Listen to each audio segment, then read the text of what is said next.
শুভ সকাল বন্ধুরা, তোমরা সকলে কেমন আছো? নিশ্চয়ই ভালো আছো, আমিও ভালো আছি।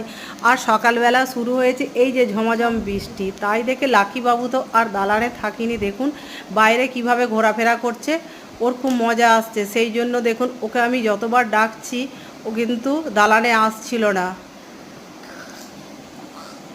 বাইরে চলে যাচ্ছিল খালি। আর দেখুন এত ভালো লাগছে সকালটা, এমনি মনটা ভালো হয়ে গেল এই বৃষ্টিটা দেখে। অনেক দিনের পরে বৃষ্টি এলো তো, সেই জন্য মনটা এমনি ফুরফুর করছে।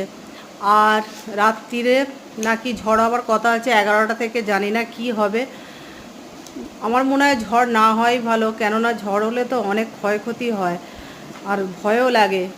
আর বৃষ্টিটা এরকম হলে মনটাও ভালো লাগে, আর গাছপালা পশু পাখি তাদেরও একটু শান্তি। যা প্রচণ্ড গরম পড়েছে। তো দেখা হচ্ছে পরের মিনি ব্লগে।